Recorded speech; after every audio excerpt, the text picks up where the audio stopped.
మీరు అన్నట్టు చాలాసార్లు మీతో కలిసి డయాస్ పంచుకోవాలనుకున్నాను, కానీ నాకు టైం దొరకకుండా రాలేకపోయాను. ఈరోజు మీతో కలిసి మీరు చేసిన పనులు నేను చూశాను. చాలా ధైర్యంగా, ఓసారి ఎక్కడ నిర్మోహమాటం లేకుండా చాలా ధైర్యంగా పోరాడుతున్నాడు.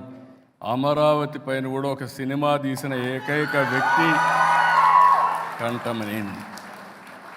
చాలామంది భయపడే రోజులు, అలాంటి రోజుల్లో న్యాయం, ధర్మం, అమరావతికి అన్యాయం జరిగిందనే ఉద్దేశంతో ఒక సినిమా కూడా తీసి కడాన దానికి సెన్సార్షిప్ అడ్డంకులు పెడితే యూట్యూబ్లో రిలీజ్ చేసిన వ్యక్తి కంఠమనేనని చెప్పి కూడా నేను మీకు తెలియజేస్తున్నా. ఇలాంటివన్నీ ఒక పక్కన మీడియాలో రాణిస్తున్నాయి, ఇంకో పక్కన మీరు చూస్తే 2000 మందికి పైగా పేదలకు ఆపరేషన్లు చేయించడం, కొంతమందిని చదివించడం, విద్య, ఆరోగ్య విషయాల్లో కూడా వారి యొక్క మానవత్వాన్ని నిరూపించుకున్నారు. దానికి కూడా వారిని మనస్ఫూర్తిగా అభినందిస్తూ